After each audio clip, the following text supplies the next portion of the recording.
Halo semua, selamat datang di channelku bersama dengan saya AMG. Di video kali ini saya akan membahas Samsung Galaxy M31. Sebelumnya nih, tiada henti-hentinya saya butuh dukungan dari kamu semua untuk subscribe channel saya lalu aktifkan bel notifikasinya supaya nanti ke depan kamu tidak akan ketinggalan ketika saya mengupload video baru. Dan jangan lupa juga berikan tanda like untuk video ini. Memiliki daya tahan baterai yang lama merupakan salah satu alasan orang dalam membeli smartphone. Nah, jika kamu salah satunya, Samsung Galaxy M31 ini bisa menjadi pilihan. Setelah melalui seri M30s yang membawa kapasitas baterai 6000 mAh, kini Samsung menghadirkan penerusnya melalui Samsung Galaxy M31. Angka 6000 bukan sekedar gimmick untuk menaikkan nilai penjualan. Terbukti dari pemakaian saya diselingi bermain game Mobile Legends kisaran 3 hingga 4 jam, Samsung Galaxy M31 mampu bertahan 2 hari lebih. Dengan daya sebesar itu, Samsung Galaxy M31 cocok untuk kamu yang kerjanya mobile ataupun di lapangan dan malas membawa powerbank kemana-mana. Bisa juga loh, ini cocok buat kamu yang gila main game dalam waktu yang lama. Dikarenakan pengisian daya baterai dengan teknologi fast charging hanya 15 watt, membutuhkan waktu 3 jam untuk mengisi daya baterai hingga penuh. Samsung Galaxy M31 masuk kategori smartphone di kelas menengah, maka dari itu mungkin ya, itu juga alasannya yang membuat tidak ada peningkatan performa dari M30s ke M31. Samsung Galaxy M31 masih mengandalkan chipset Exynos 9611 dengan fabrikasi 10 nanometer, CPU-nya octa-core. Chipset ini sama persis digunakan pada Samsung M30s. Peningkatan ada pada RAM dan storage. Samsung Galaxy M31 membawa RAM 6GB memberikan kinerja pengoperasian smartphone jadi lebih cepat. Sementara, dengan internal storage lebih besar 2 kali lipat menjadi 128GB memberikan ruang lebih banyak untuk menyimpan foto, video, ataupun aplikasi. Kalau storage sebesar itu masih terasa kurang, bisa ditambahkan microSD pada SIM tray. Bila diajak bermain game, Samsung Galaxy M31 masih bisa diandalkan. Game seperti Mobile Legends masih nyaman dimainkan pada settingan grafik high.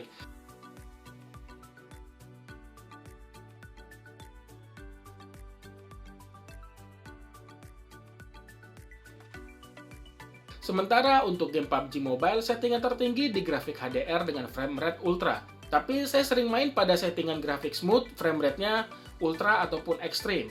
Untuk meningkatkan performa dan kenyamanan di saat bermain game, Samsung Galaxy M31 dibekali teknologi Game Booster. Secara otomatis akan mengoptimalkan performa, suhu, dan daya baterai.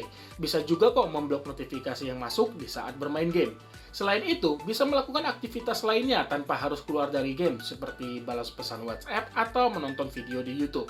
Sektor yang paling terlihat perubahannya pada sisi kamera. Samsung Galaxy M30s membawa 3 buah kamera belakang, sementara Samsung Galaxy M31 membawa 4 buah kamera. Resolusi kamera utama dan kamera depan juga meningkat. Samsung Galaxy M31 membawa resolusi kamera utama 64 megapiksel dengan bukaan lensanya f1.8. Lalu ada 8 megapiksel sebagai lensa ultrawide dan ada dua lensa 5 megapiksel masing-masing sebagai depth sensor dan lensa makro yang tidak dimiliki Samsung M30s. Sementara untuk kamera depan membawa kamera beresolusi 32 megapiksel. Tampilan kamera terlihat simpel dengan berbagai mode dan pengaturan yang bisa dipilih, seperti ada mode fokus live, foto, video, dan lainnya. Pada mode video hyperlapse bisa mengatur interval waktu. Tidak lupa juga tersedia video super slow motion. Di bagian perekaman video bisa merekam hingga resolusi Ultra HD melalui kamera depan dan belakang. Selain itu, pada perekaman video menggunakan kamera belakang sudah disematkan EIS untuk mengurangi guncangan di saat merekam video. Agar hasil video terlihat lebih smooth lagi, tinggal aktifkan saja fitur Ultra Steady. Terkait hasil foto, terbilang bagus dengan saturasi warna yang terlihat natural ataupun mendekati warna asli objek. Detail foto juga baik di kondisi cahaya berlimpah. Berikut hasil foto dan video dari kamera Samsung Galaxy M31.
Ini adalah hasil perekaman video dari kamera belakang Samsung M31. Ya, di sini untuk ultra steady-nya saya matikan ya. Dan di resolusi Full HD.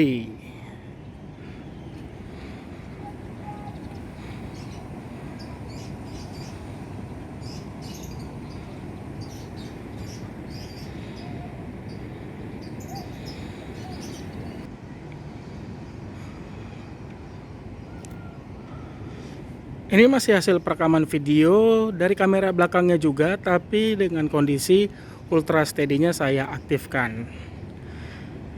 Ya, kalau saya lihat sih memang di sini terlihat lebih stabil ya dibandingkan ultra steady-nya off.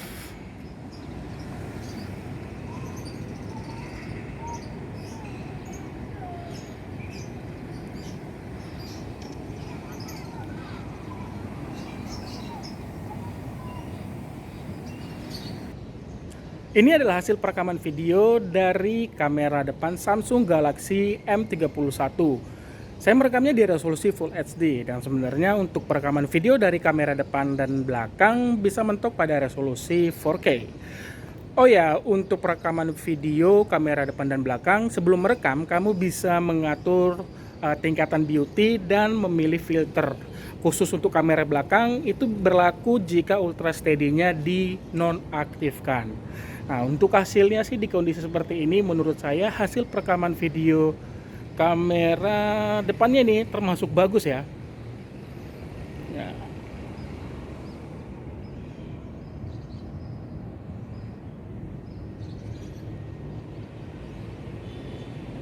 Bagian yang paling saya suka dari Samsung Galaxy M31 pada bodinya. Bodi smartphone ini tidak tebal dan tidak berat walau ditanamkan kapasitas baterai yang besar, jadi terasa nyaman dalam genggaman. Terkait back cover yang menyatu dengan frame hadir dari bahan plastik dengan finishing glossy. Ada 3 pilihan warna, merah, biru, dan hitam. Sementara di bagian depan hadir layar seluas 6,4 inch dengan membawa model Infinity U Display. Perpaduan resolusi Full HD dan panel Super AMOLED memberikan tampilan yang tajam dengan saturasi warna yang tinggi. Jadi ya jujur, ini tidak ada yang saya keluhkan mengenai kualitas layar yang sudah dilindungi Corning Gorilla Glass 3. Walau layar menggunakan panel Super AMOLED, Samsung Galaxy M31 tetap menempatkan sensor pemindai sidik jari pada bodi belakang, bukan di bawah layar. Respon baca termasuk akurat, begitu juga pemindai wajah pada kamera depan yang ditempatkan di tengah-tengah notch. Ketidakhadiran LED notifikasi bukan masalah, karena sudah digantikan fitur Always On Display. Terkait software, Samsung Galaxy M31 menggunakan tampilan antarmuka One UI versi 2.0 yang berjalan pada Android 10. Di bagian soundnya, Samsung Galaxy M31 hanya membawa satu buah speaker ditempatkan di sisi bawah. Dolby Atmos yang disematkan hanya aktif jika menggunakan earphone. Di saat mendengarkan musik, video, ataupun calls menggunakan headset, Samsung Galaxy M31 memberikan fitur Adapt Sound. Melalui fitur ini memberikan kualitas sound berdasarkan usia atau bisa juga ditentukan berdasarkan kepribadian masing-masing.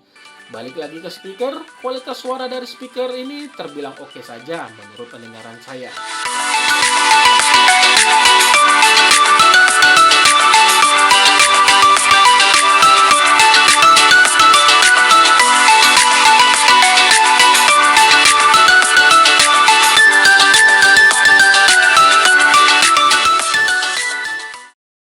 Terkait poin kekurangannya, menurut saya pribadi sih ada 3. Yang pertama itu tidak diberikan soft case ataupun screen guard dalam paket penjualan. Jadi ya saran saya kalau kamu membeli smartphone ini, langsung juga deh beli yang namanya tempered glass ataupun screen guard dan soft case supaya melindungi bodi plastiknya ini dari goresan, karena ini rentan akan goresan.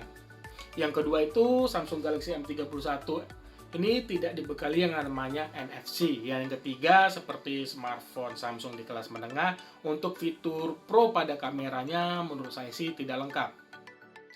Masuk kesimpulan, Samsung Galaxy M31 bukan hanya mengandalkan yang namanya kapasitas baterai yang besar. Nah, untuk menciptakan pengalaman yang wah lagi dalam menggunakan smartphone, Samsung Galaxy M31 mengimbanginya dengan memberikan performa yang terbilang mumpuni, kamera oke, serta kualitas layar yang bagus.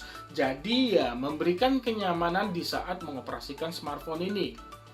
Jadi menurut saya Samsung Galaxy M31 ini menjadi salah satu smartphone yang layak dibeli di harga 3 jutaan. Nah, kalau kamu bingung nih harus beli M30s atau M31, semua sih tergantung kebutuhan kamu di saat menggunakan smartphone. Kalau kamu hanya mengandalkan atau mencari ataupun yang mengutamakan daya tahan baterai yang besar tanpa harus ya maksud gini, kamera yang dibawa Samsung M30s itu sudah cukup bagi kamu, ya saran saya beli saja M30s. Tapi kalau kamu ingin mendapatkan kualitas kamera yang lebih oke dari M30s, ya belilah Samsung Galaxy M31. Oke, itu aja yang bisa saya bagikan di video ini. Terima kasih banyak untuk kamu semua yang sudah menonton video ini, dan mohon maaf bila ada kekurangan di video ini. Jika kamu punya kritik, saran, ataupun pertanyaan, jangan ragu untuk menulisnya di kolom komentar di bawah. Sampai ketemu di video saya selanjutnya. Akhir kata, saya pamit. Bye!